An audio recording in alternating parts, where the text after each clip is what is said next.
Hey guys and gals, my name is Jason Bond, founder of JasonBondPicks.com, and I teach people how to trade stocks. Now I use 3 simple patterns that just in the last few years have made me well over $1 million.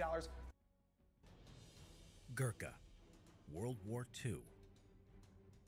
As soon as the British declared war on Germany in 1939, they immediately started mobilizing troops from the Commonwealth. Men from all over the empire joined the British forces to contribute to the fight. Among them were the Gurkhas. Before the Second World War, the Gurkhas were in service of the British Army for more than a century, fighting in all corners of the world for the British Empire. Once enemies during the Anglo-Nepalese War from 1814 to 1816, the British found a mutual respect for the fighting abilities of the Gurkhas, and large numbers volunteered for the British Army afterwards. They came from the Kingdom of Nepal, a small country on the southern slopes of the Himalayas, working as farmers and shepherds. Life in such a rough environment made them into tough soldiers who never questioned orders and did not see retreat as an option. Their motto was, "Better to die than be a coward." Being among the finest soldiers in the entire empire, the British Army recruited Gurkhas whenever reliable manpower was required. Among the Gurkhas were several tribes that are considered more warrior-like than the others, but in times of war, men from other, less martial tribes were being recruited as well. During the war, nearly 250,000 Gurkhas were recruited by the British in more than 40 battalions, in addition to the 8 battalions of Nepalese army that also entered the war on the side of the Allies. Being a part of the British Indian Army in the first years of the war, the Gurkhas were deployed to the British Middle East territories such as Iraq and Syria, and to northern Africa, where they fought against the Axis forces. It was after December 9th, when the United Kingdom declared war on Japan, that the Indian Army and Gurkhas were engaged on a higher scale, primarily to protect Malaya from the Japanese forces. They would go on to fight in Italy, Greece, Singapore, India, and Burma. Even though the Gurkhas had a special reputation in the British Army, they were not organized as a separate formation. Battalions of Gurkha regiments were deployed to regular units of the army. Being a part of the Indian Army, which was under British command, Gurkhas wore the typical dress, the M37 khaki drill uniform with Bombay bloomers, long-leg trousers that could be buttoned up to become shorts. They also carried the standard 1937 pattern web equipment. By the end of the war, this uniform was replaced with a more practical olive-green battle dress for jungle warfare. Gurkha soldiers that were deployed to Africa and later engaged in Italy wore the distinctive British uniform for these campaigns. What was distinctive for the Gurkha uniform was their slouch hat, the trademark of the Gurkhas since the beginning of the 20th century. When not wearing the standard steel helmet, Gurkhas wore their tarai hats, which were actually made of 2 hats sewn together to make them more rigid.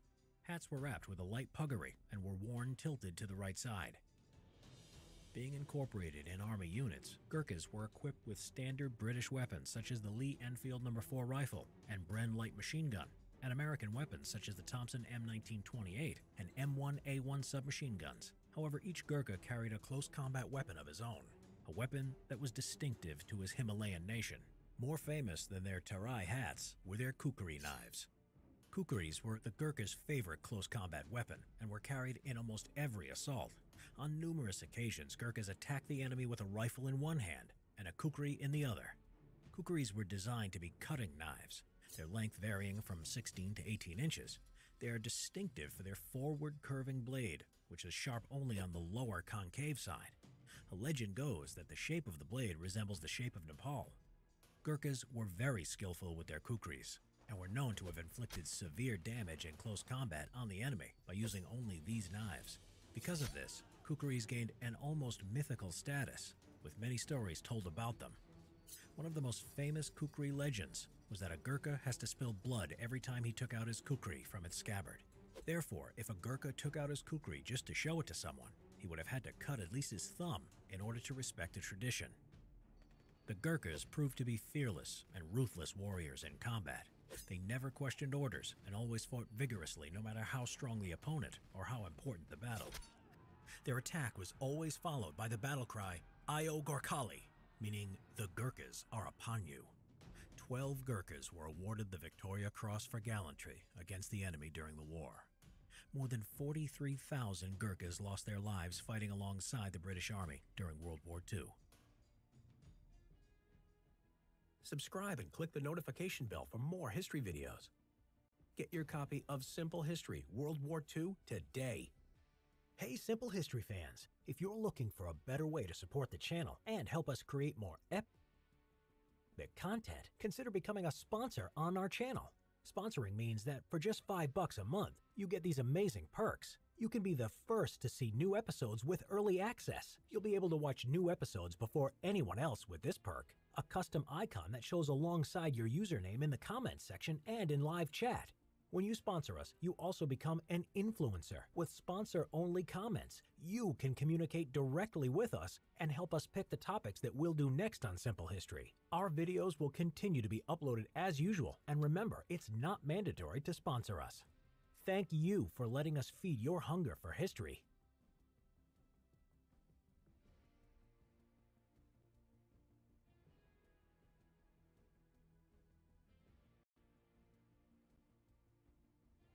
Why do glasses cost more at the store than on GlassesUSA.com? The thing is, when you buy at the store, you're not just paying for the glasses, you're paying for the wholesaler, the store, and the sales clerk. But at GlassesUSA.com, we cut out the middleman. Our glasses go from us right to you, which means you get the same quality but at far better prices. And did we mention the 100% money-back guarantee? So why pay more at the store when you can pay less for the best at GlassesUSA.com?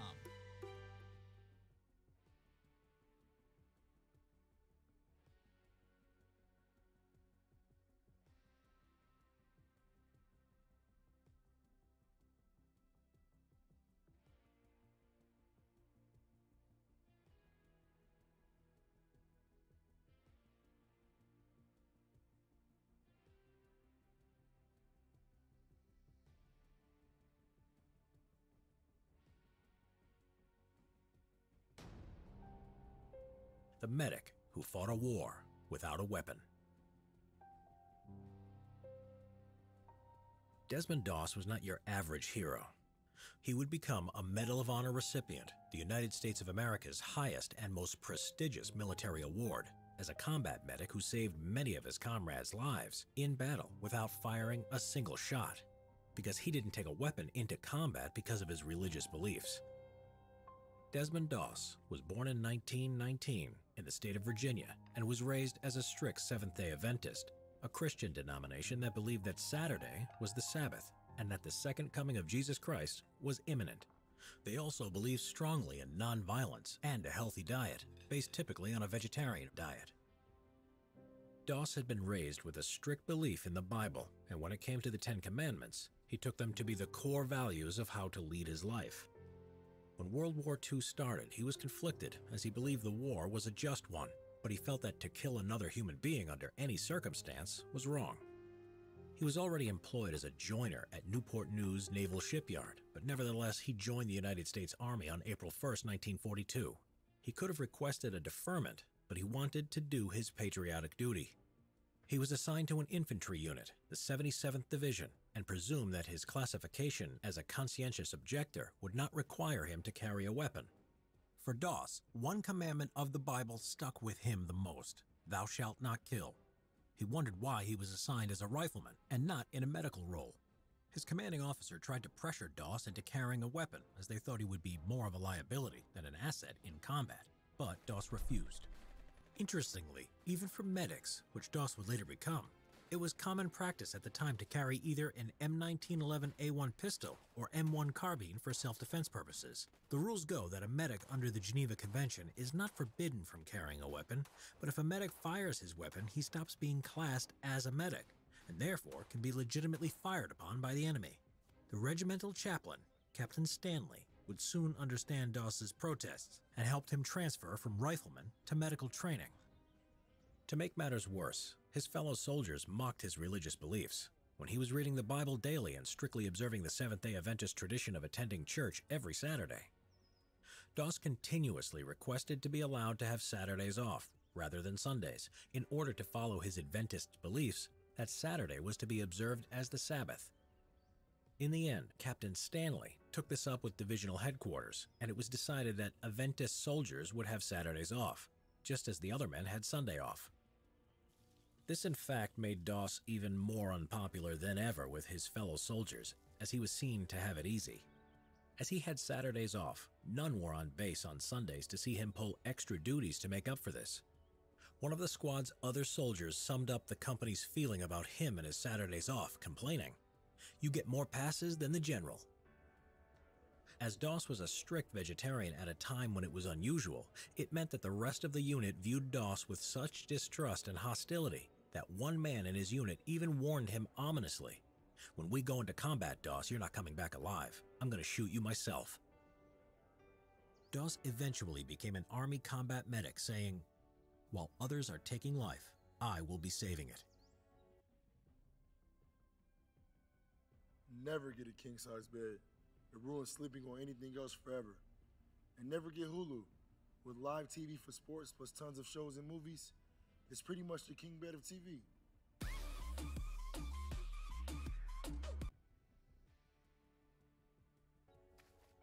The turning point for Doss and his relationship with his company came with their first 25-mile march with full field pack and rifle, something they were expected to achieve in 8 hours. The other soldiers thought Doss would be having it easy as he would be carrying no rifle or ammo that day, but his 2 canvas medical bags were almost as heavy and much more awkward to carry than any rifle. As the march progressed, the men started to suffer from exhaustion, numerous blistered feet and dehydration, some even passed out. And all the time there was Doss, always with a helping hand, even to the extent that at the end of the march, he insisted on checking everyone's feet and administering medical aid where it was needed. By the end of that day, he had won the respect of his entire unit for his tireless devotion to his duty. For the first time, he was treated as one of their own. Doss, as the qualified combat medic of the unit, was now responsible for providing first aid and frontline trauma care on the battlefield. He would be assigned to accompany his unit into the war zone and be there with them on the front line at all times. This was soon to happen, for the 77th Division had had their first combat experience on May 11, 1943, and Doss and his comrades were urgently being trained up to replace the combat losses and help expand the division's strength. The 77th Division would end up being in combat officially for no less than 208 days, suffering a total of 9,212 casualties before the war would end. The Battle of Guam. Doss's first taste of combat was at the Battle of Guam, which was a bloody battle fought from July 21st to August 10, 1944, to recapture the U.S. territory of the island of Guam from a determined Japanese garrison of nearly 20,000 troops. Though according to the Geneva Convention, knowingly firing at a medic wearing a clear insignia is a war crime, the Japanese snipers and machine gunners tended to ignore this and saw combat medics as easy and valuable targets to gun down. So medics in the Pacific Theater were often told to avoid wearing medical insignia in case it would make them more, not less, of a target. Doss was under fire nearly every day during the battle and was busy doing his part in saving lives. Guam had shown Doss how cruel war could be. As his unit was pushing forward through the jungle on their first day, a young, fresh-faced recruit spotted a fountain pen laying on the jungle floor and went to pick it up. Before anyone could warn him otherwise, a white phosphorus grenade exploded. The pen had been booby-trapped. The young man who had picked up the pen, his chest now a bloody mess, had blood pouring out of an open wound. Severe burns and sharp metal fragments covered his body, and he was going into shock. By some miracle, Doss managed to stabilize his condition, administering care and helping to evacuate him and 3 other soldiers who had been wounded by flying red-hot shrapnel. This was Doss's first taste of combat casualties. The U.S. casualties during the battle was truly appalling. Of the 59,000 U.S. troops who took part in the invasion, around every 1 in 6 were either killed or wounded. The Battle of Leyte. Next, Doss and his unit was involved in the Battle of Leyte in the Philippines that ran from October 17th to December 26, 1944. A vicious and prolonged battle which started with a huge U.S. coastal bombardment and amphibious landing, followed by heavy fighting the more inland the Americans went. During a Japanese counterattack, a fellow medic, Clarence Glenn, had heard the call for a medic from a machine gunner. He left the cover and went into the open, into no man's land, to get the wounded man and was himself hit. Glenn was Doss's friend from back home and he couldn't leave him there. So he and a litter bearer, Herb Schechter, went out to find the two wounded and dealt with them separately. Doss was attending the machine gunner who had a gash along his face while bullets whizzed overhead. Both of the wounded were alive. They made an improvised litter out of a poncho and tree branches to get the wounded men back to the aid station, but his friend Glenn would die before he made it. From this point on, Doss would not look at the face of the men he was treating in case it was another friend. Sadly, his friend Herb would be shot and killed when he and Doss were carrying a litter as their silhouette exposed them against the sky to the enemy. On top of losing his friends, Doss was constantly hungry because the meat in the K rations conflicted with his vegetarianism, so he could only eat the tasteless crackers and coconuts he found. On Lady, the coconuts on the ground gave him diarrhea, so he climbed the trees for fresh ones. At one point, Doss was looking for coconuts. It attracted poorly aimed Japanese machine gun fire. When they were killed by American soldiers, it was later discovered that they had been drunk on sake. One thing that shocked Doss during the most devastating times of the campaign was that the same man who had made threats towards him during training at Fort Jackson now came to him for guidance and to pray for him. The Battle of Okinawa. And lastly, for Doss and the 77th Infantry Division was a battle that was to be the bloodiest battle of the war in the Pacific, as well as its largest amphibious landing. The U.S. objective was to secure the island as a base, as it was just 350 miles south of the Japanese mainland and would be strategically crucial for any future invasion of Japan. The battle started on April 1st, 1945, exactly 3 years to the day that Doss first enlisted in the Army, and the battle was to last 81 days. Doss was assigned to the 1st Battalion as their combat medic. On April 29, 1945, the 77th Division was given the task of assaulting on a 400-foot-high cliff called the Maida Escarpment. This was nicknamed by the Americans as Hacksaw Ridge. Before they climbed the cargo net, Doss said a prayer for his comrades. When Doss's unit joined the assault, and as they neared the top of the escarpment, they came under intense Japanese artillery, small arms, and machine gun fire, inflicting severe casualties on the assaulting American troops. The American forces had sent in wave after wave of troops to try to dislodge a fanatical enemy base there who were well entrenched and camouflaged. On May 4th, while his unit was attacking a heavily fortified enemy position at the mouth of a cave, Doss went to the aid of 4 of his injured comrades. The lieutenant who led the attack on the emplacement had intended to throw a grenade when an enemy bullet hit him and delayed it, blowing his hand off and wounding his comrades. Despite having to get within 25 feet of the enemy lines and under attack by enemy grenades and gunfire, Doss managed to get to the injured men. He then managed to evacuate the men back to his own lines, one by one. During the night, the Japanese continued to throw grenades and kept up the mortar fire. The American soldiers hid in rock crevices, but the Japanese found ways to infiltrate and sneak up on them.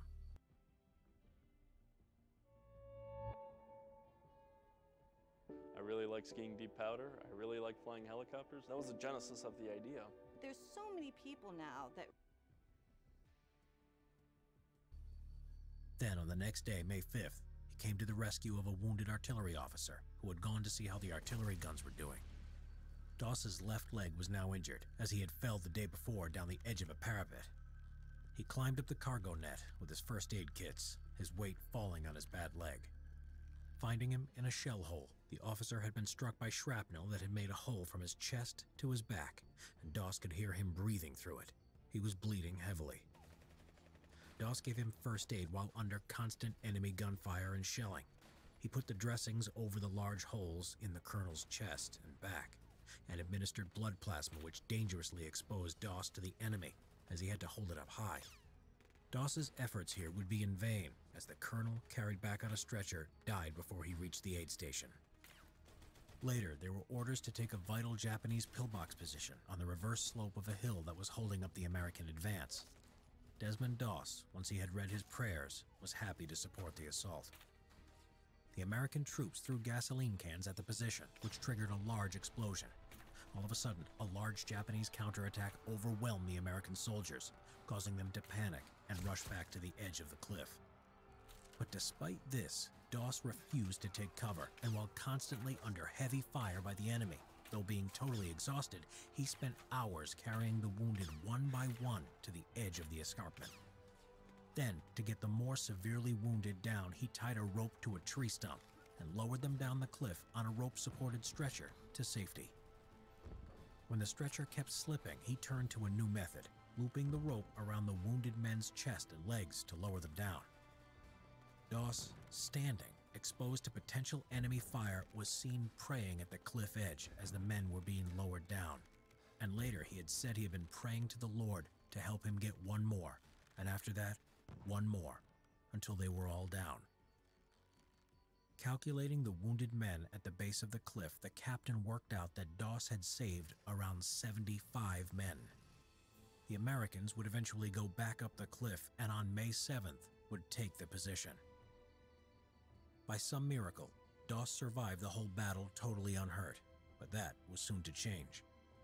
On May 21st, in the confusion of a night attack, Doss tended to the American wounded, risking being hit by both the Japanese and by friendly fire. Doss was in a shell hole with another American soldier when a grenade landed beneath him. His reflex action was to put his foot on it and was seriously wounded in both legs. His blood poured out from the impact of 17 pieces of shrapnel in his body. But he remained in his position for 5 hours, tending to himself while also helping others who were wounded, until a medic and a pair of litter bearers could get to him. But that was not the end of it that day, for as he was being stretchered to safety, they got caught in an enemy tank attack. As they took cover, Doss spotted a critically injured man and insisted that he be taken back on the stretcher instead of himself. While Doss waited for the litter bearers to return, he was found and helped back by a fellow soldier.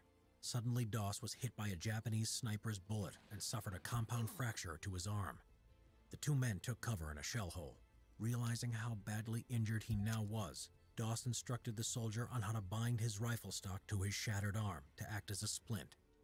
Eventually pushing through excruciating pain, he would make it back to the aid station. The U.S. Army recognized Doss's extreme bravery, and he was awarded the Congressional Medal of Honor for his heroic and selfless actions at Okinawa from April 29th to May 21st, 1945. Because of his heroic actions, many wounded men made it back home.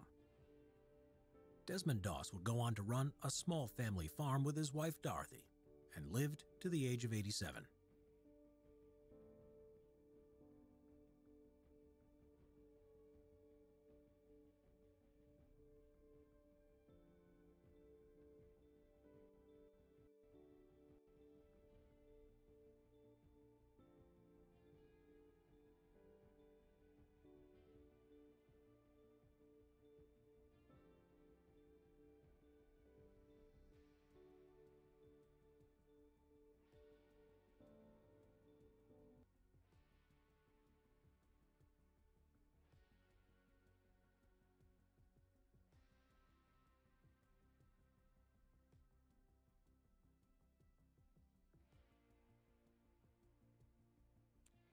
Suing the Trump administration has been a great source of hope for me. It turns out that despite what we may have felt at the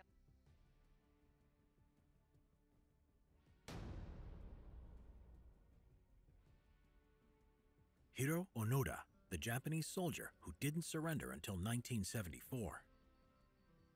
Hiro Onoda was a Japanese intelligence officer in the Imperial Japanese Army who refused to surrender until decades after World War II had ended. In the Pacific Theater, there were many Japanese holdouts holding Zanryu Nipponhei, or remaining Japanese soldiers. They were motivated to continue on after the surrender of Japan in August 1945 because of their dogmatic, militaristic indoctrination, or simply because they were unaware of the surrender. Hiro Onoda was trained at the Nakano School as an intelligence officer, where he was taught guerrilla warfare and intelligence gathering. Onoda was sent to Lubang Island near Luzon in the Philippines in late 1944, where he would soon meet up with a group of other Japanese soldiers already on the island. Mijiyoshimi Taniguchi had given him orders to live off the land and forbade him to die by his own hand. He would further reassure Officer Onoda by saying, "It may take 3 years, it may take 5, but whatever happens, we'll come back for you. Until then, so long as you have one soldier, you are to continue to lead them." Higher-ranked officers in the group made Onoda unable to carry out his mission to sabotage the enemy airstrip and pier at the harbor. This in turn made the U.S. conquest of the island, which was achieved in February 1945, easy. Once U.S. forces were on the island, the large group split up into smaller groups of 3 to 4 men and escaped into the jungle, and were either picked off by the U.S. troops or surrendered, until it was just Hiro Onoda and 3 others under his command which were left active. Private Yuichi Akatsu, Corporal Shoichi Shimada, and Private First Class Kinshichi Kozuka, all of which had set up base in the mountains. After Japan had formally surrendered in September 1945, Onoda and his group came across a number of leaflets. The first leaflet, left behind by locals, was discovered quite soon, reading, "The war ended on August 15th. Come down from the mountain." However, they concluded that it was an Allied propaganda trick. After this conclusion, the group continued to raid local islanders for food and other resources. General Tomoyuki Yamashita of the 14th Area Army also dropped leaflets from the air with a surrender order, but again the group decided that they were a trick. With a lack of knowledge of the atomic bombs on Hiroshima and Nagasaki, it may have seemed more unlikely that Japan was willing to surrender. In 1949, Yuichi Akatsu escaped from the group and surrendered to Filipino forces in 1950, causing the remaining 3 to be cautious to disloyalty. In 1952, the search mission was expanded with letters and pictures from the group's families dropped from an aircraft, but again, this was wrote off as a trick by the 3 soldiers. Every piece of evidence the group came across increased their paranoia and hostilities. While they were dressed in their Imperial Japanese uniforms, the people they came across were in civilian clothing, which they interpreted as Allied soldiers in disguise, with the strategy of luring them out. As a result, they didn't think twice when firing on the locals. Corporal Shoichi Shimada was shot in the leg but recovered with the help of Onoda in 1953. But on May 7, 1954, he was killed by a search party when he fired upon his potential rescuers who returned fire on a beach at Gontan. Now just 2 remained. Onoda and Kozuka would continue the mission to sabotage, gather intelligence on, and attack the enemy, which no longer existed. But on October 19, 1972, during a skirmish, Kozuka was shot and killed by the police when he was burning a farmer's rice collection. Lieutenant Onoda was now alone. On February 20, 1974, a determined Japanese explorer called Norio Suzuki found Onoda. Onoda still refused to surrender. However, Suzuki had the idea to locate his original commanding officer, Major Yoshimi Taniguchi. In March 1974, his former commanding officer, Major Yoshimi Taniguchi, traveled to the Philippines to fulfill his promise to return and end his orders in person. Onoda, still wearing his tattered army uniform from decades ago, saluted the Japanese flag and handed over his samurai sword, his functioning Arisaka Type 99 rifle, several rounds of ammunition, hand grenades, and his family dagger. The Philippine government under President Ferdinand Marcos granted him a pardon, taking into consideration that although he had killed 30 innocent people during his campaign on the island, he thought the war was still carrying on. When he returned to Japan, Onoda was very popular, but he found it hard to adjust to the new post-war Japan and the decay of its traditional values. He published an autobiography and in 1975 left Japan for Brazil, where he raised cattle and later opened a series of training schools. In his last years, Hiro Onoda said in an interview, "Every Japanese soldier was prepared for death, but as an intelligence officer, I was ordered to conduct guerrilla warfare and not to die. I became an officer and I received an order. If I could not carry it out, I would feel shame. I am very competitive." Spying, it was fun, it was interesting, but it was actually really important.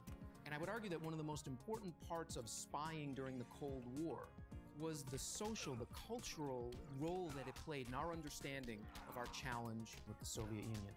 Now, let's not be surprised that there's gambling going on in the casino today. China's spying on us, and we're spying on China. But the degree to which China is pervasively infiltrating the United States, infiltrating our security services and the government, infiltrating our businesses, infiltrating our campuses, is to a degree that even the Russians couldn't have managed. In fact, some experts call this the golden age of Chinese spying. They think there may be as many as 25,000 Chinese spies of one sort or another working in the United States. They get their money from the Ministry of State Security. And like I said, let's not be shocked at that, because to the extent we can, we're doing the same thing in China.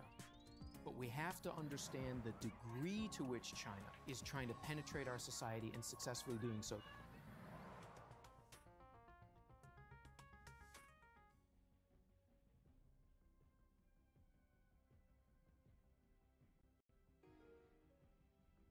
Mad Jack, the man who fought with a longbow and a sword in World War II.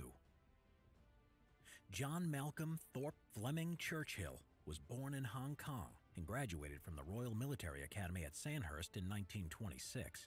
He would later earn the nickname Mad Jack, or Fighting Jack, for fighting with a longbow, bagpipes, and a sword in World War II. Stationed at Burma with the Manchester Regiment in the British Army during peacetime, made Mad Jack restless. It was during the interwar years, in the 30s, that he would master the bagpipes and ride his motorcycle across the entire Indian subcontinent. In 1936, after moving to England, Mad Jack left the army and became a model and a movie extra. He would also practice a new skill, archery, and became so good that he represented Great Britain at the World Archery Championships in 1939. When war arrived, Mad Jack returned to the British Army and the Manchester Regiment as an officer and was shipped off to France. During the Battle of France in 1940, Mad Jack led small raids on the enemy as the British Expeditionary Force was on the retreat from the Germans' relentless advance. Using a longbow and a Scottish broadsword as his weapon of choice, he became the only soldier known to have felled an enemy with a longbow in the war when he landed a shot on the enemy Feldwebel with a barbed arrow. When asked why he did this, he replied, "Any officer who goes into action without his sword is improperly dressed." During the retreat to Dunkirk, Mad Jack was shot in the neck. When asked how it happened, he replied, "German machine gun," casually. He would also win the Military Cross for bravery after rescuing a wounded British officer from a German ambush. After Dunkirk, Mad Jack signed up for the Commandos, and when his training was complete, he was sent to Vagsø, Norway in 1941 as second in command of No. 3 Commando in Operation Archery.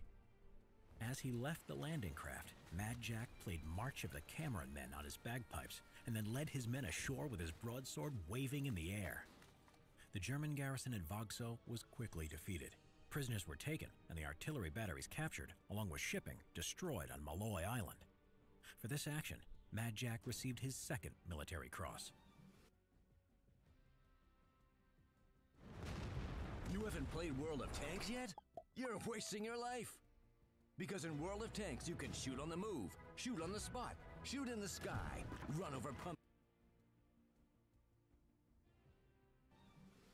In 1943, in Italy, Mad Jack led 2 Commando with the objective to destroy German artillery and observation posts in the town of Piglioletti. Even though the town was well defended and outnumbered, Mad Jack organized his men into 6 parallel columns, who instead of using stealth tactics all shouted, "Commando!" The German defenders, as a result, were confused into thinking the shouting, which was coming from all directions in the darkness, was a much bigger force. In this skirmish, the 50 men of No. 2 Commando took 136 prisoners. Mad Jack, who was assisted by Corporal Raffel, took 42 German prisoners and captured a mortar crew using his broadsword. After marching the prisoners down to British lines, he said, "I maintain that as long as you tell a German loudly and clearly what to do, if you are senior to him, he will cry, 'Jawohl,' and get on with it enthusiastically and efficiently, whatever the situation." After losing the broadsword in hand-to-hand combat earlier, he later went to the town on his own to retrieve it. On the way, he met an American patrol going towards the enemy lines when they should have been going the other way, so he told them that he wouldn't come back for a bloody third time. In 1944, Mad Jack was in Yugoslavia leading British commandos and now Yugoslav partisans, attacking the vital hill called Point 622 on the island of Brac in the Adriatic Sea against the Germans. Heavy casualties were caused, and soon Jack was alone and out of ammo. With no hope left, Jack started playing songs on his bagpipes until he was knocked unconscious by a frag grenade and captured by the German defenders. He was first sent to Berlin and interrogated, as it was thought that because of his real name, he was a relative of Prime Minister Winston Churchill, and afterwards sent to Sachsenhausen concentration camp. But in September 1944, Mad Jack and an RAF officer escaped the camp by crawling under barbed wire through an abandoned drain and set out to walk to the Baltic coast, but were then captured. Now sent to a new camp in Niederdorf, Austria, Mad Jack escaped again on April 1945, taking the opportunity to get away when the lighting system failed in the darkness of night. He walked 150 miles through the treacherous terrain of the Alps, surviving on vegetables that he had liberated from gardens. 8 days later, and with a sprained ankle, he found a U.S. armored column and was sent back to England. Jack was frustrated that the war in Europe was all but over, so made his way to the Pacific Campaign to join the battle against the Japanese in Burma. But by the time he arrived, the atomic bombs had been dropped on Hiroshima and Nagasaki. Mad Jack was so unhappy, he said, "If it wasn't for those damn Yanks, we could have kept the war going another 10 years. After the war, Mad Jack continued to seek danger, qualifying as a parachutist, then transferring to the Seaforth Highlanders, and later ending up in Palestine in 1948 as second in command of 1st Battalion, the Highland Light Infantry. During an ambush on a Jewish medical convoy by Arab forces, Mad Jack, with only 12 men and in full military dress, marched under fire to the convoy to offer its evacuation. "I grinned like mad from side to side," he said afterwards, "as people are less likely to shoot at you if you smile at them." He would later coordinate the evacuation of 700 Jewish doctors, students, and patients from the hospital atop Jerusalem's Mount Scopus.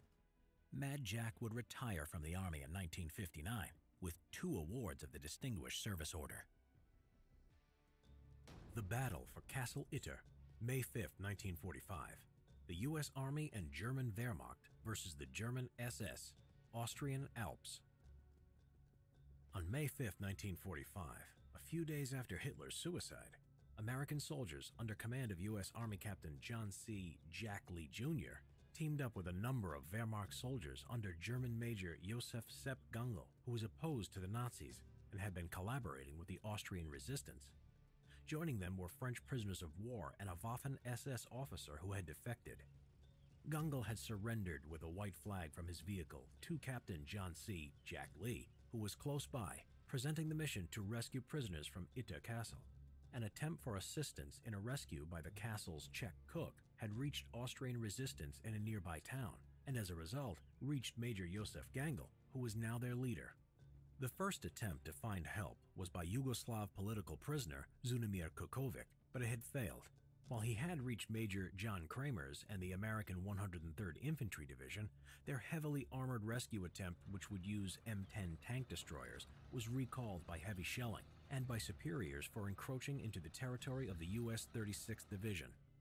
The objective was to rescue VIPs from an Austrian castle called Schloss Itter in the Tyrol, now converted to a high-profile prison that held French VIPs, including the ex-prime ministers Paul Renaud and Edouard Daladier, a tennis star, and former military figures. The German guards at the castle had fled, and the prisoners had broken into the weapons room and armed themselves with pistols, rifles, and submachine guns. However, a German Waffen-SS division was roaming around the nearby forests and had arrived to recapture the castle and execute the prisoners. The American and German group closed in on the castle, and Lee and Gangel greeted the unimpressed French prisoners who were expecting a bigger rescue force. Lee ordered the Sherman tank to park at the front gate so it could cover the road.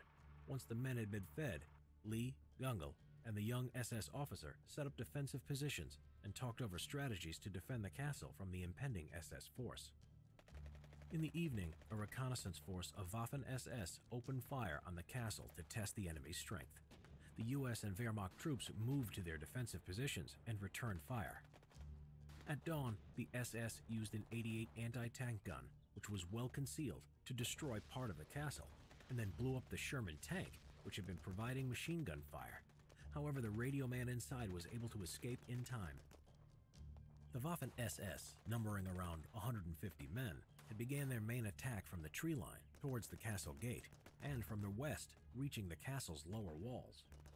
The American and German defenders, as well as the French prisoners, fired at the attackers from their high-up positions in the castle and loopholes. The SS managed to kill and wound several of the defenders, including Josef Gangel, who was killed by a sniper while trying to move French Prime Minister Renaud from harm. By the afternoon, Lee and the American and German defenders were running low on ammunition, and were seeking reinforcements from Major John Kramers, who had telephoned him with the assistance of Austrian partisans. A relief force was now on its way.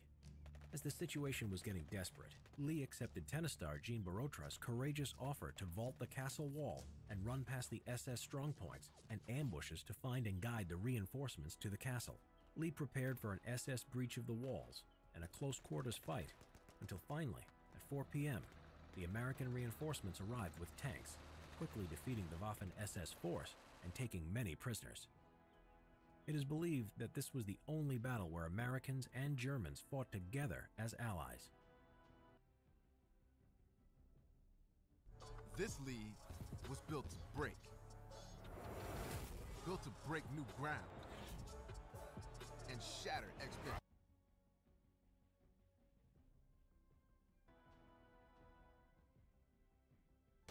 The Korean soldier fighting on D-Day.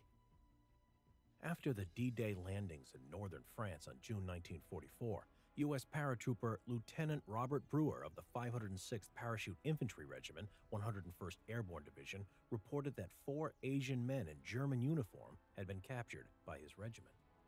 One of these men was a Korean named Yang Kyung-jong, who had just had an extraordinary journey to the Western Front, now fighting for the 3rd time in a foreign army he had been pressed into. In 1938, at the age of 18, Yang was in Manchuria when he was conscripted into the Kwangtung Army of the Imperial Japanese Army to fight the Soviet Union.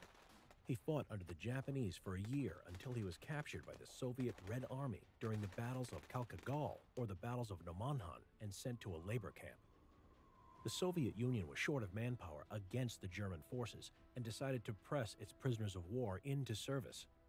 In 1942, Yang was pressed into the Red Army like this, along with thousands of other prisoners to fight the German army on the European Eastern Front. After a year of fighting for the Red Army, he was captured again in eastern Ukraine during the Third Battle of Kharkov. This time he was taken prisoner by the German army and pressed into fighting for the Wehrmacht. Yang was sent to the Western Front as part of an Ostbataille, or Eastern Battalion, fighting alongside fellow prisoners. He would help defend against the Allied invasion in Normandy, France, close to Utah Beach. After the D-Day landings in June 1944, with the German defense overrun, Yang was captured by U.S. paratroopers, originally mistaking him to be a Japanese soldier in a German uniform. Yang was sent to a prison camp in Britain, then transferred to a camp in the United States, where he stayed until the war's end. Attack of the Dead Men, 1915, World War I.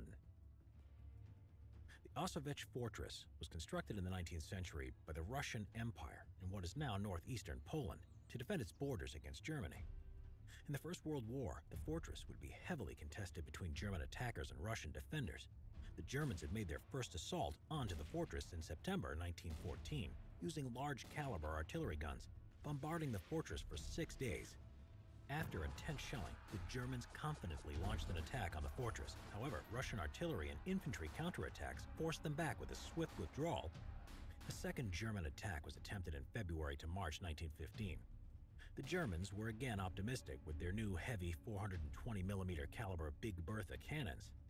The fortress was bombed with intensity, including from the air, which it was presumed by the German command would cause the quick surrender of its Russian defenders.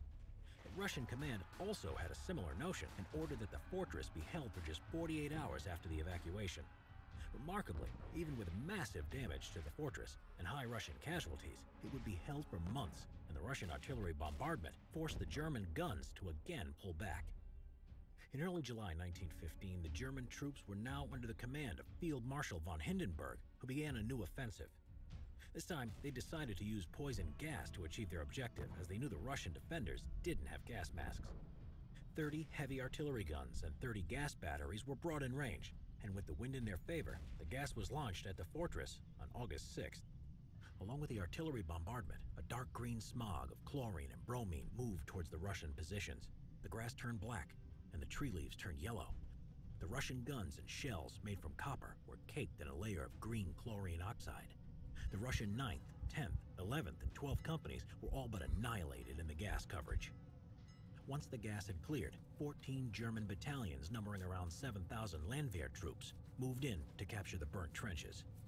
But as they approached the positions, a shocking sight took them by surprise as the remaining soldiers of the Russian 8th and 13th Companies, who had come into contact with the poison gas, counterattacked with all they had left. These troops attacked the Germans with their bayonets, showing signs of chemical burns on their faces, with their bodies wrapped up in rags, spitting out blood and pieces of their lungs. The sight was so terrifying to the approaching German troops that they went into a panic, retreating back to their own positions and trampling over each other while falling onto their own barbed wire. The Russian forces then returned rifle fire and killed many of the retreating Germans with artillery. 2 weeks later, the remaining Russian survivors of the Auschwitz fortress evacuated. The newspapers would later call this the Attack of the Dead Men. Douglas Bader, the flying ace with no legs.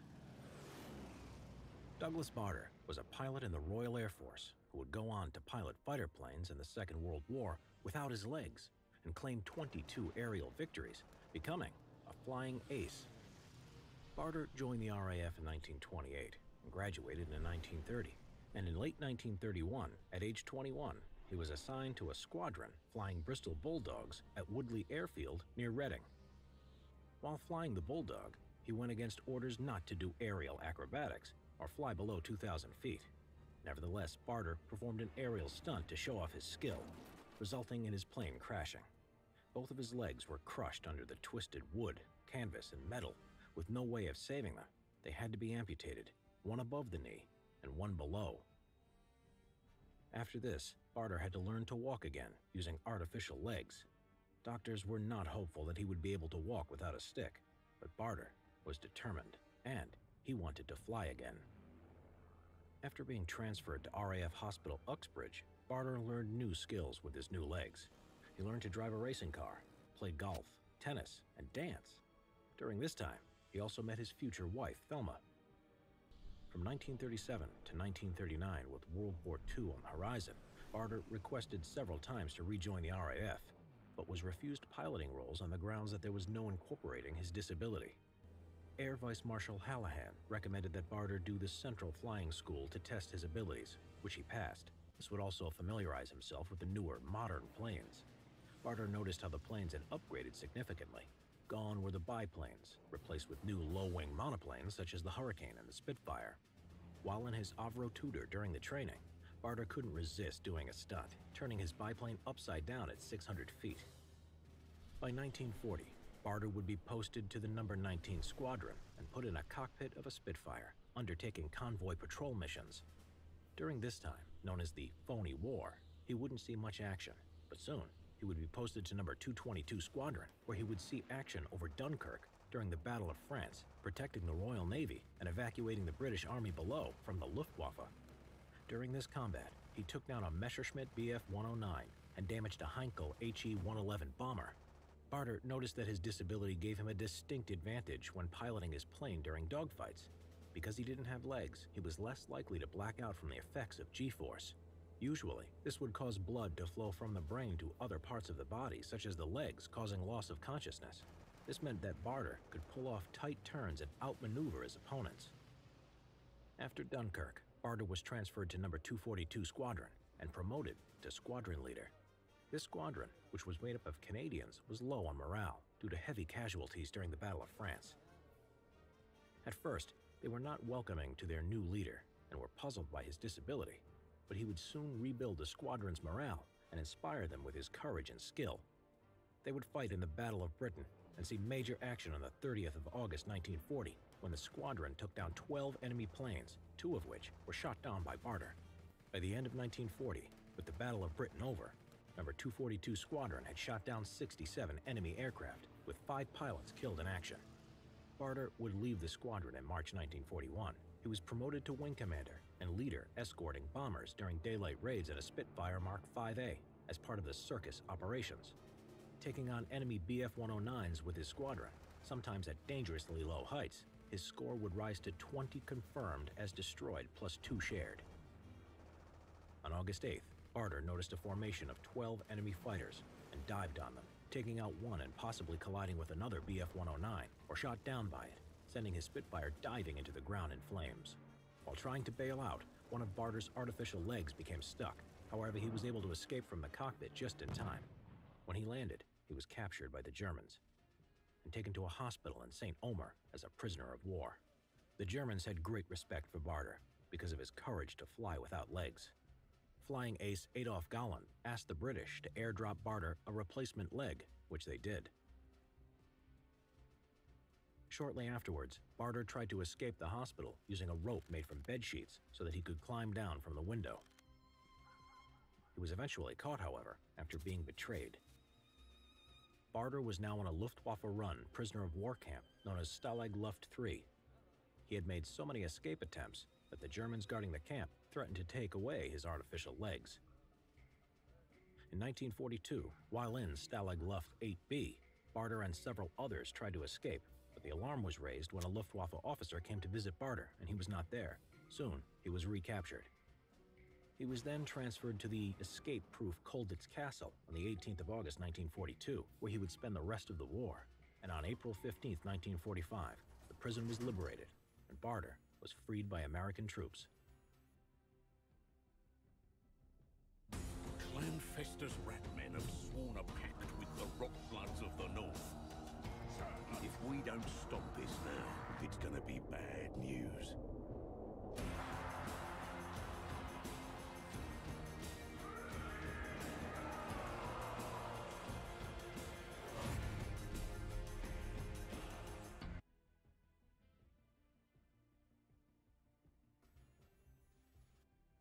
The Soldier Bear, World War II. A new Polish army was setting up in the Middle East in 1942 under British command when one of the soldiers noticed a bear cub presented to them by an Iranian boy.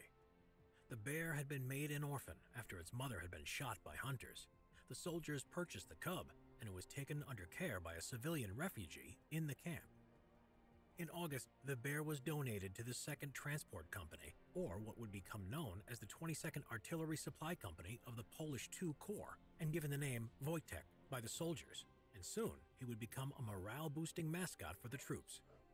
The soldiers fed him milk from a vodka bottle, fruit, honey, and the odd beer as a reward. Wojtek was also fond of cigarettes, which he would smoke and eat, and liked to wrestle the men, and could salute on command. When the Polish army were about to leave Egypt to enter Italy in 1943, there was a problem with Wojtek's status as an animal, and he would not be allowed to accompany the soldiers in the fighting. To get around this, the bear was officially drafted into the Polish army as a private and given his own paybook and serial number. During the Battle of Monte Cassino, Wojtek supported the artillerymen by carrying crates of ammunition to the men. One of his carers, Henryk Zakarowicz, had to leave the bear alone for the day to spot targets. Wojtek was chained near the soldiers firing artillery and started copying what the men were doing, picking up the crates and carrying them near to the cannons. After the battle, the 22nd Artillery Supply Company made their badge a depiction of a bear holding a shell. When the war ended in May 1945, Wojtek and the 22nd were transported to Berwickshire, Scotland, and were stationed at Winfield Camp. Many of the soldiers would have to say goodbye to Wojtek, as their service would take them to other parts of the world. Following demobilization in 1947, Wojtek would live in Edinburgh Zoo, where he became popular with the locals, visited by journalists and the Polish ex-servicemen who fought with him. He would pass away in 1963 at the age of 21. Subscribe for more World War II videos. Get your copy of Simple History World War II today. Thank you guys for all your support on the Simple History YouTube channel. If you enjoy it, please consider visiting our Patreon page. There, you can show us your support for the channel by donating and make a huge difference in what we're able to create for you. Plus, you can get early access on upcoming videos. So let's keep it growing, and thank you for being part of this amazing community.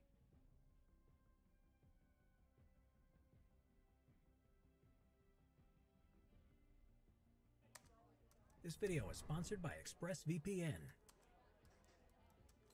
Ned Kelly, the Armored Criminal, Bushranger, 1855 to 1880. Edward Ned Kelly is Australia's most famous bushranger. Ned was born in June 1855 at Beveridge, Victoria, Australia. He was the eldest son of 8 children to John Red Kelly, an Irish convict exiled to Australia, and Ellen Quinn. In 1869, Kelly found his first brush with the law when he was arrested for assaulting a Chinese farmer and was held in police custody for several days. In 1871, he was arrested for riding a stolen horse and fighting the police. As a result, he was sentenced to 3 years in prison at age 16. Kelly was released 6 months early from Pentridge Prison on the 2nd of February, 1874, for good behavior. In April 1878, Ned and his brother Dan Kelly went into hiding from the police after Ned was accused of shooting Constable Fitzpatrick when Dan was being arrested for horse theft. There are different accounts from both sides as to whether Kelly shot the constable or whether the wound was self-inflicted. Ned Kelly's mother and the others were arrested for abetting the attempted murder of Fitzpatrick. Ned and Dan Kelly, now on the run, were joined by fellow bushrangers Joe Byrne and Steve Hart, forming the Kelly Gang. In October, the gang killed 3 policemen who were tracking them during a shootout at Stringy Bark Creek. One of the police troopers, Constable McIntyre, escaped on horse and reported the killings. The Victorian Parliament outlawed the gang, and the reward for each gang member was raised to £500, dead or alive. The gang committed a series of armed bank robberies at the end of 1878 and early 1879 in rural towns. During this time, there were sympathizers for the outlaws, who kept an eye out for the police. Some supported the gang because Kelly was seen as a man of the people, a poor, working-class man against the wealthy landowners. Others because of fear of reprisals to giving away the whereabouts of the gang to the police. As a form of protection for potential future bank robberies, Ned Kelly and his gang constructed armor made from plow mold boards. The padded iron armor featured a headpiece, breast and back plates, and an apron which altogether weighed about 97 pounds, or 44 kilograms. In June 1880, the gang, after killing a police informant named Aaron Sherritt, tried to derail a police train in Glenrowan by forcing 2 railway workers to damage the tracks. Dressed in the armor they had made, they had took hostages in the hotel there.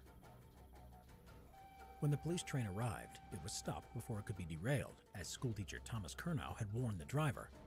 Earlier, Curnow had convinced the sleep-deprived Ned to release him. Ned did so, and told him to go quietly to bed and not to dream too loud. Otherwise, they would shoot him. The police surrounded the hotel and a shootout commenced. During their last stand, the gang's lack of sleep and alcohol intoxication caused an overconfidence in the armor. The 3 gang members were killed, except for Ned. Ned had fired at the police with his revolver, and the police's bullet fire bounced off his armor. However, he was incapacitated when the police aimed at his legs, which had no protection. Ned Kelly was put on trial and sentenced to death by hanging. His last words were reported as, "Ah, well, I suppose it has come to this," and by other accounts as, "Such is life." Kelly was buried in an unmarked grave, and it is presumed that his remains were dug up by souvenir hunters. In the 1970s, Ned Kelly's skull was stolen from a museum display and has not been found to this day. This video was made possible by ExpressVPN. Ned Kelly was a unique criminal in history, but here in the digital age, criminals have gone online in order to steal your private data. Protect yourself better than Ned Kelly's knee armor using ExpressVPN. We use ExpressVPN when working on the Simple History channel, from abroad or in public Wi-Fi cafes. ExpressVPN software encrypts your online data, letting you use the internet without being tracked or spied on. That means your emails, downloads, and streaming activities stay private. Every time you use the internet without ExpressVPN, you're putting your sensitive data at risk. ExpressVPN costs less than $7 a month and runs seamlessly in the background of your computer, phone, or tablet. Take back your internet privacy today by getting ExpressVPN for free for 3 whole months. Go to expressvpn.com/simplehistory. Check out the link in the description below, or go to expressvpn.com/simplehistory for 3 months free with a 1-year package.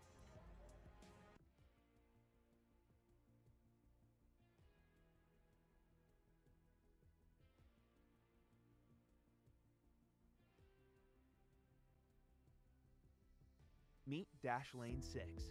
We created Dashlane for the 3 billion people like you who live, work, and play online every day. Because digital life leaves behind a trail of passwords, payments, emails, files, and more that are all online, out of control, and unsecure. That's why Dashlane gives you one safe, convenient place for everything that matters in your digital life. Easily and securely store your passwords and personal information in Dashlane to log into current accounts instantly and autosave new accounts as you browse. And it's almost too easy to make payments online with secure one-click checkout.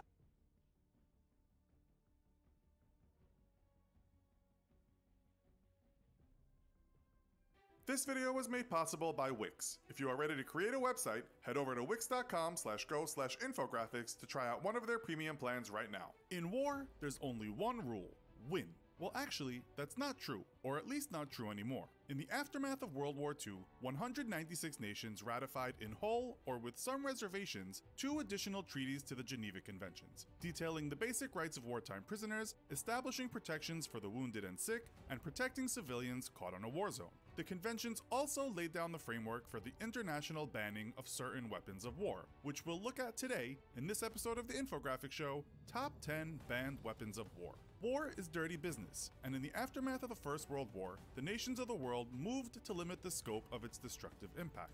Horrified by the mass casualties inflicted by chemical gas attacks, in 1925, at the initiative of the United States, France, and Poland, the League of Nations drafted the Protocol for the Prohibition of the Use in War of Asphyxiating, Poisonous, or Other Gases and of Bacteriological Methods of Warfare. In essence, international law forbade the use of chemical or biological weapons in war. Since then, other weapons have been added to that list, all with the intent purpose of limiting human suffering or damage to the Earth itself. Without further ado, here are the top 10 banned weapons of war. Number 10, mustard gas. First synthesized in 1822, it wasn't until 1860 that the dangerous properties of mustard gas were documented. As a chemical weapon and dubbed the king of the battle gases, mustard gas is surprisingly the least lethal of all the various chemicals that were used in World War I, and it's estimated that only about 1 to 5% of the people exposed to it were killed.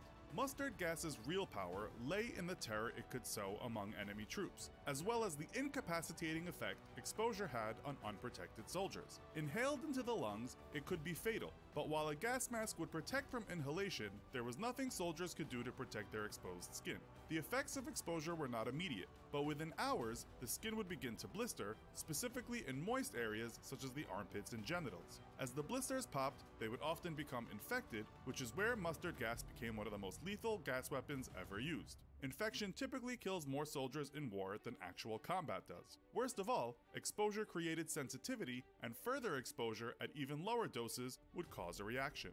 Number 9, chlorine gas. Another of the gases used extensively in World War I, it was first deployed by the Germans at Ypres. Twitch streamers are getting banned! Wait, they're getting banned? No. Not Ninja. Not Tfue. My boy. He can't get banned. I watch him every night before I go to— Wait a second. I thought YouTubers worked for Epic Games. No, silly goose. That was my dad. Remember? Oh, wait, that was that guy. Oh, wait, that guy was lying too. Oh, wait. His dad actually does work for Epic. Sorry, my bad. Welcome back to Top 5 Gaming, where today we will be going over the top 5 Fortnite Twitch streamers caught cheating live. I hope it got your attention. That was that was a mouthful. Twitch streamers that cheat. How could you be so silly to think that you can just get away with that? I see all. You can't just cheat. I saw that. We saw that. Top 5 Gaming, we saw it. What's that? Is that horse in here? We saw. Click that like button, by the way. Subscribe or you'll explode. Number 5, fragging with Zacubus. Now, you've probably all had your fair share of encounters where you find a default or someone without weapons. Instead of killing them, you just let them run free into the wild. Or maybe you recognize a player and decide to just leave them alone. Well, out of all bannable offenses on Fortnite so far, this is probably the least malicious, but still borderlines on teaming. In a lot of tournament matches, you can end up having to fight your own normal matches that you usually play with. Most times, you usually agree to land in separate locations so you can avoid having to fight each other till the later stages of the match, but sometimes plans just don't work out.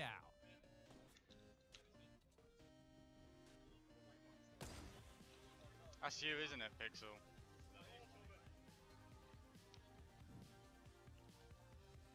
Oh! What? So the rule's not going to be overturned. they're adamant that this was a form of teaming, which I guess it kind of was, avoiding each other until a later time. I know that every other team out there was doing it, they just weren't streaming it or got caught streaming it.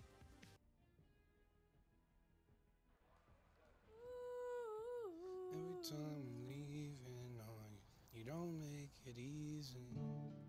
Wish I could be. Hold on, run me back, bro, run me back. Certain things you just can't refuse. I know it'll come and go, but it's out of my control. And you'll be left in the dust unless I stuck by you. You're the sunflower. You're the sunflower.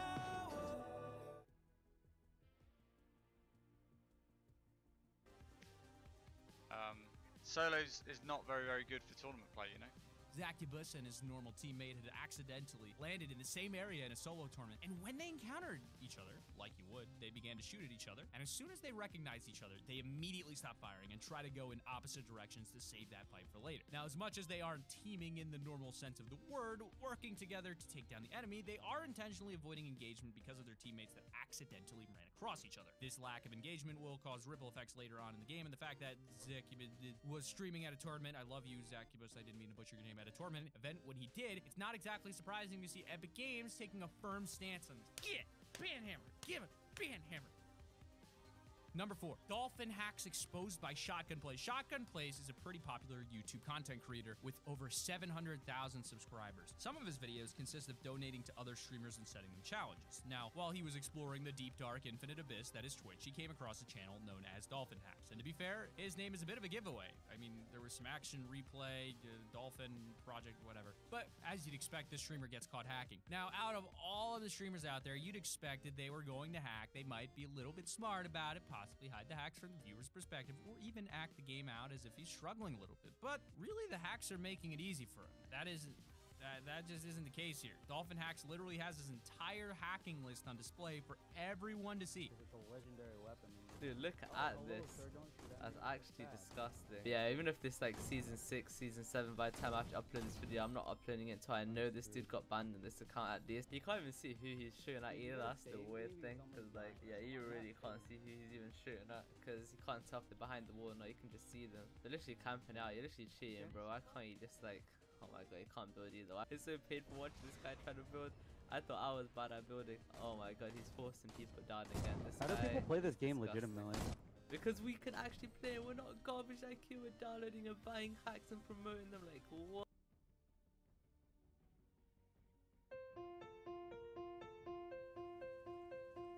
Morning, Lizzie. Hey, Mom. What? He's not even trying to hide the fact that he's hacking. There's aimbot, player ESP, which allows you to see people through objects, and item ESP, which will spot out chests, floor loot, and even llamas. Oh no, Fred. We have to warn him.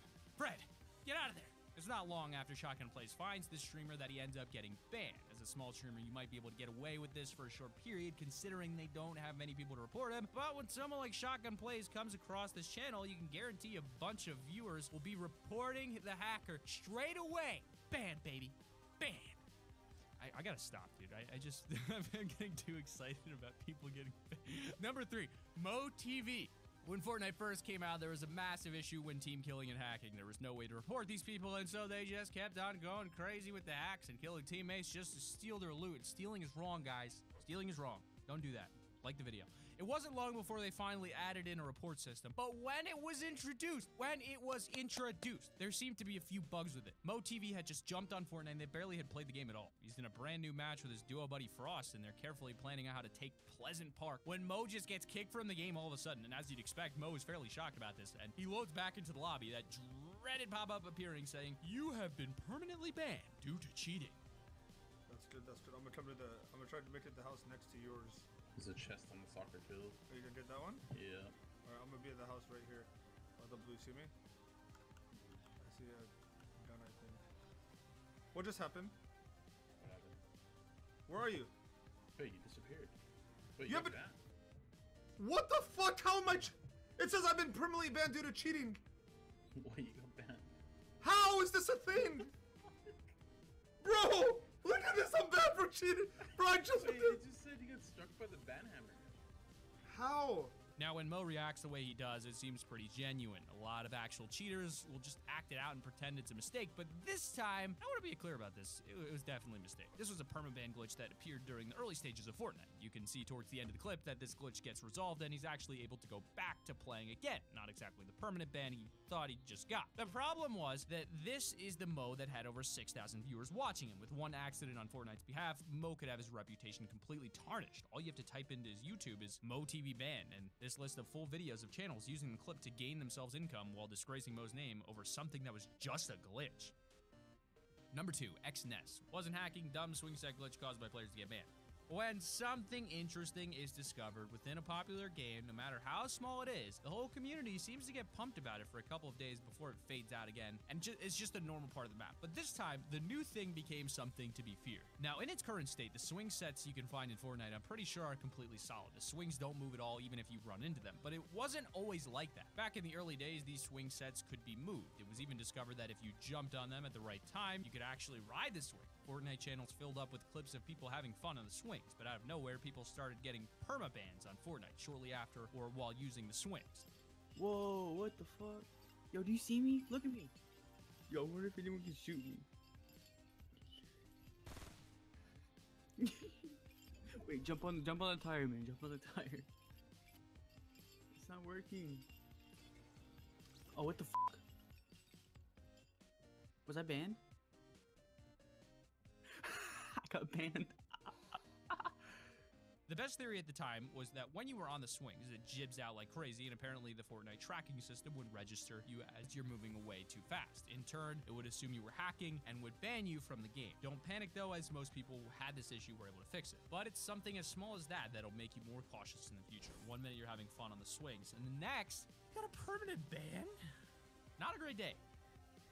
Honorable mention, Landon banned for using custom skins. Landon got into a recent phase with the custom Fortnite skin, showing off amazing looking Spider-Man outfits and other crazy outfits like the giant satellite. And with the new Spider-Man game, can you blame him? To be fair, some of it actually looked awesome, but the fact is, when you're messing with the game files, any developer isn't going to be happy about it. For most people, the custom skins didn't seem harmful in any way. It wasn't a hack that helped you take out the enemy, but was just a visual effect that other players couldn't even see. Well, even if this wasn't anything that affected the gameplay itself, it still involves fiddling around with the files that shouldn't be fiddled with. It's fairly clear that in the terms and conditions, and should also be kind of common sense by now, eventually people realized that you could use custom skins to make your opponents more obvious to spot. Say, for example, changing every skin to have a glowing green color. Not exactly fair for the opposition. Plus, with custom skins becoming popular, it'll cause a lack of interest in normal skins, and in turn, Fortnite could see a profit loss. Whether it was for hacking files, publicizing it, causing a small loss for Fortnite, or most likely all three, soon Landon found himself one day playing a normal match in the top 4, and when he was about to take out an opponent, he got kicked from the server by the banhammer, deleting all $12,000 worth of his accounts. He realized he kind of screwed up a bit, and he admits that as annoying as you can imagine it to be, Landon is still carrying on with Fortnite in the meantime. Number 1, Slownific banned for winning.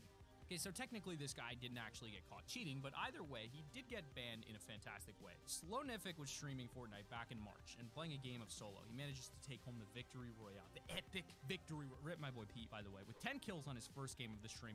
Nice. But then as he comes out of the loading screen and into the lobby, Slownific receives a pop-up reading Logan is banned or does not possess the action play needed to perform the requested operation for platform. What did you turn off your stream? Don't know, just lagged life, I think. Stream just lagged.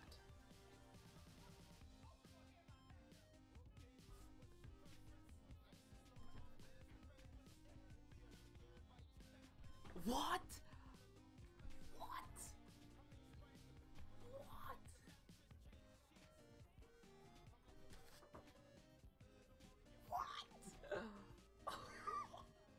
The clip was shown in multiple YouTube compilations and gave the impression that he'd either been caught cheating live or they went for the comedy route and said he got banned for winning. However, this pop-up was actually something that appeared around March and popped up for a few random players. We went through the stream and it turns out he was never hacking. In fact, after 20 minutes or so of him trying to figure out why he's gotten banned, he found out he could just ready up again and get back into the game. It turned out to just be nothing more than a glitched pop-up that caused panic for any player that received it. Just imagine getting randomly banned and your account getting wiped. Not a good start to a stream, at least not for Slownific if it all turned out to be a glitch and everything was fine. But for most other players on Outlist, it hasn't had the same ending.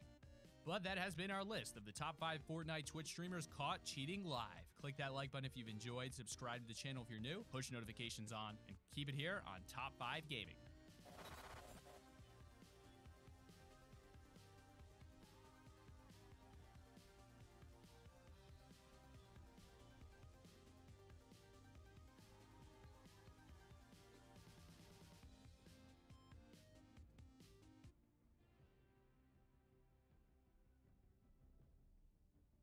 At Ypres on the 22nd of April 1915. Though an 1899 treaty had forbidden the use of gas in war, the Germans sidestepped the wording in the treaty by releasing the gas from canisters, not projectiles as outlined in the treaty. Planning to release the gas from their own lines, the Germans waited until the wind turned towards the French forces and then let the heavier-than-air gas drift across no man's land and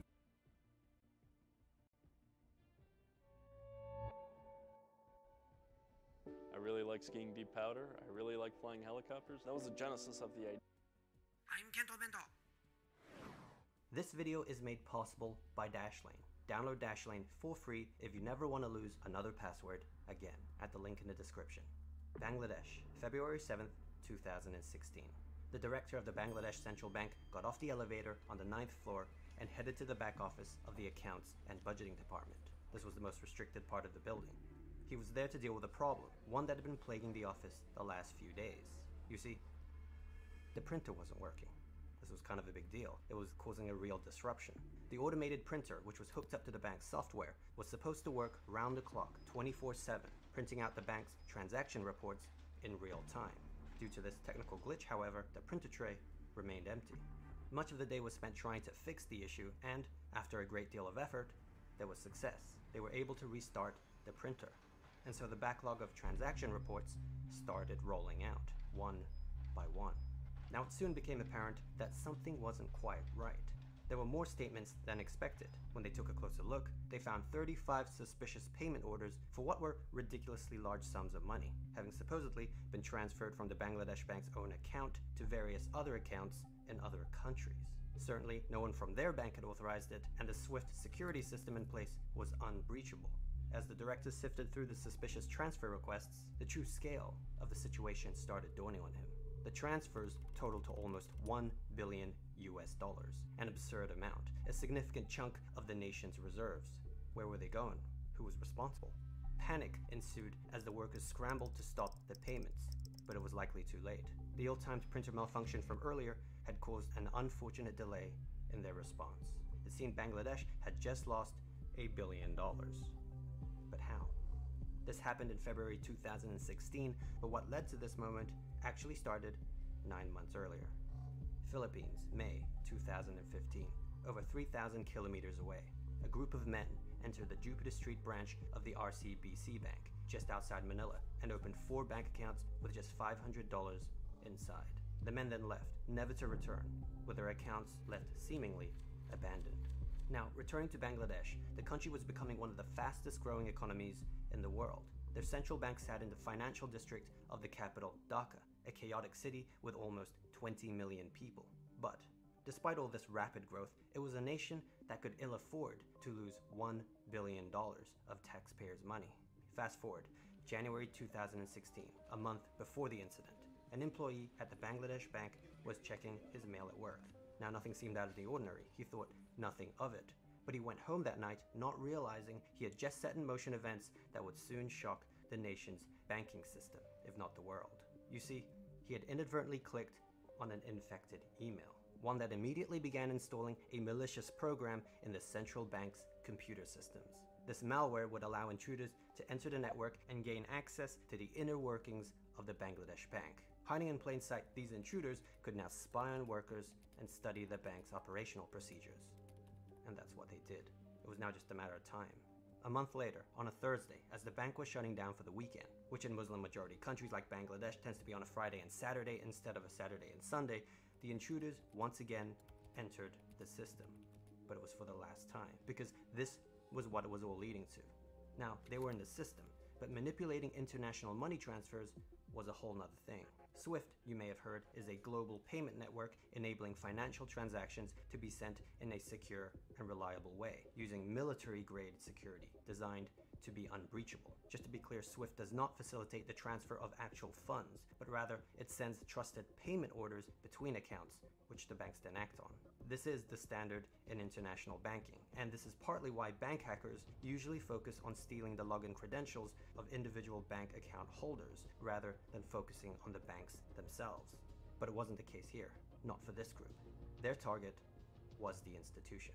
Using the bank's legitimate SWIFT credentials that they collected from the malware, they were able to take control of the SWIFT terminals, as if they were legitimate bank employees. Yes, SWIFT itself is safe and secure, but the banks using them first needed to be responsible for their individual cybersecurity on their end. If their security happened to be lacking, as in the case with many developing nations, SWIFT could actually be used against them.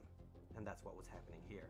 35 phony transfer requests totaling $951 million was by now being sent via SWIFT to the Federal Reserve Bank of New York.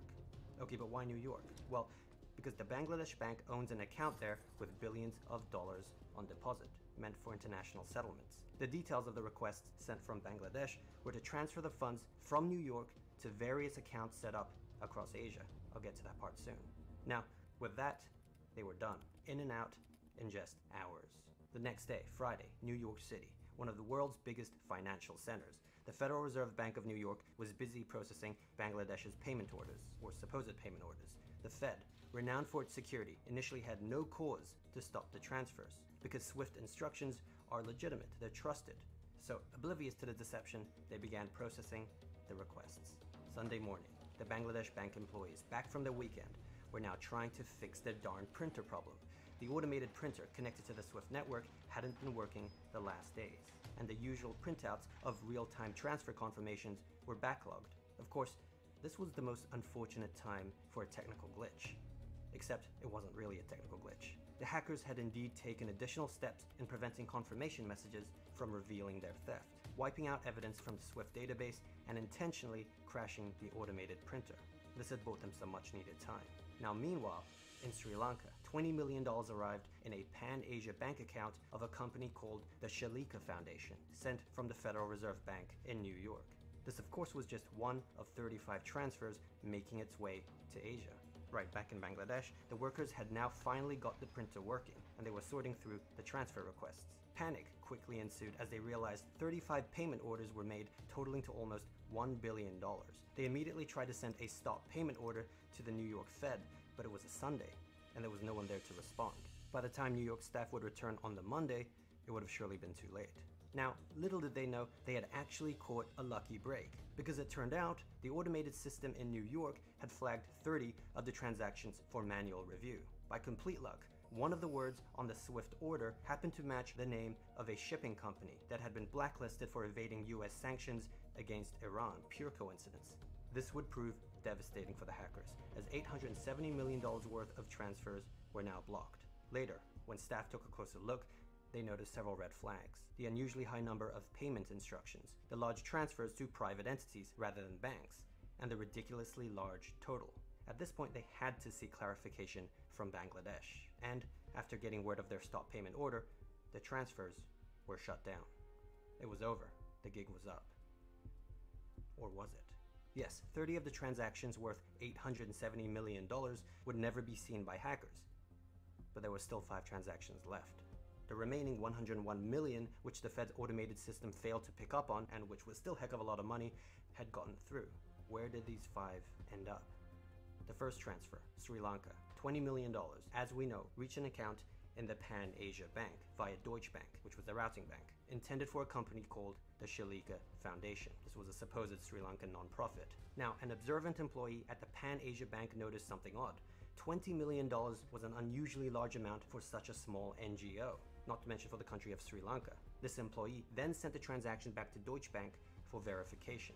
So now Germany, Frankfurt, the payment order, just like in New York, was being reviewed. And just like New York, there were red flags, such as this one, spelling foundation as Fandation. These suspicions were soon reaffirmed, and ultimately it turned out, no surprise, that this Shalika Foundation was indeed a fake company. The money was then rerouted back to the Bangladesh Bank's New York account. Then there were 4. $81 million. But we won't drag this out, because these 4 were all sent not just to the same country, not just the same bank, but to the same branch. the Jupiter Street branch of the RCBC Bank just outside Manila in the Philippines. 4 accounts had laid dormant for 9 months with just $500 inside, untouched, until a sudden cash infusion of $81 million. These sudden bursts should have triggered an alert from RCBC, but for whatever reason, it slid under the radar. And indeed, the accounts were later found to be under fictitious identities. From there, the money was quickly withdrawn and laundered through casinos, where the electronic money transfers were converted to hard, untraceable cash. The Bangladesh Bank did try to stop the transfers, but timing was just not on their side. The stop order was not received by RCBC Bank on the expected Monday, because Monday was Chinese New Year, a non-working holiday in the Philippines. By now you're probably noticing a trend here. Every step of the way, there were delays that benefited the hackers. And this was by design. A remarkably well-timed attack. On Thursday evening, they entered the system at the start of the Bangladesh weekend when the bank is closing. On Friday, the New York Fed tries to clarify the request with Bangladesh, but no one's there. On Sunday, Bangladesh staff return from the weekend but can't get through to New York as it's now the weekend in the US. On Monday, the Fed finally gets the orders to stop the transfers, but not the Philippines because it just so happened to be Chinese New Year there. And only on Tuesday, 5 days after the heist, did RCBC staff find out about the fraudulent transfers. But by then it was too late. Now 2 Chinese men, Ding and Gao, were eventually found to be responsible for setting up the fake RCBC accounts in the Philippines. They turned out to be just middlemen, but they were still a crucial part of the operation, and investigators hoped questioning them would lead to the true culprits. Unfortunately, before the Bangladesh authorities were able to apprehend them, they left the country, boarding flights to Macau, a special administrative region of China, where it was then impossible to track them. And so with the remaining 4 transfers, the hackers were able to net $81 million. Not quite the original sum, but still enough by some metrics to be considered the single biggest bank heist in history. Now, despite the attackers' best efforts at removing evidence from the bank's systems, cybersecurity experts were still able to analyze the malware. What they found were similarities in the techniques and tools used between the Bangladesh bank heist and many other cyber attacks on financial institutions around the world, which means that this one particular group had very likely been responsible for a series of global attacks. This group was dubbed Lazarus. But there was more. As experts dug deeper, combing through the server logs of recent attacks, they found something even more unexpected. An IP address connecting Lazarus to a particular nation state. For a brief moment, they had failed to cover their tracks, and the logs had indicated that the attack servers they used had been accessed at least once from a North Korean IP address. There was also Korean language found embedded in the computer code. Now, it is important to note that it is possible that North Korea was framed, with the attackers leaving behind purportedly solid evidence in order to mislead investigators. But, according to the majority of cybersecurity experts, it is almost certain that North Korea was behind the attacks. And it wasn't just attacks on financial institutions. They were also revealed to be responsible for many cyber terrorism and cyber espionage campaigns against the South Korean government and various South Korean infrastructures. Then there's the Sony Pictures hack of 2014, one of the biggest corporate breaches in history. Lazarus had taken great exception to the plot of the film The Interview, where the North Korean leader Kim Jong-un was targeted for assassination by the CIA. Cinemas across the US were threatened with terrorist attacks if the film wasn't pulled. North Korea of course denied any responsibility, but it seemed fairly obvious that this group was actively targeting known enemies of the state. Now, as for Lazarus's banking exploits, like the Bangladesh incident, the attacks were just the start. They had to ensure the money would then get to the intended location. And the way they did that was to have the stolen funds move through places like Macau, which in particular is known to be North Korea's financial point of contact with the outside world. We know, thanks to the 2 Chinese middlemen, that that's exactly where the Bangladesh funds ended up. And from there, it wouldn't have been hard for the money to be wired directly to Pyongyang. Proceeds would then have likely gone towards advancing their nuclear program, funding the lifestyles of the elite, and propping up their economy. All this quite possibly representing a significant percentage of the country's current GDP. If this is all accurate, and North Korea is indeed behind these attacks, the international implications would be profound, especially with the recent developments, as this would be the first known case of a nation-state robbing banks. From there, perhaps anything is possible. They could hack political campaigns, weapons systems, civilian bank accounts, or even YouTube accounts who have made content they may find unfavorable. Oh crap. Actually, that's okay, because I have Dashlane. Dashlane makes keeping track of all your passwords ridiculously easy. Not only is it going to prevent North Korea from spying on you, yeah, you, because that's likely unlikely to happen, but it'll store all your passwords in one super secure place and autofill them on websites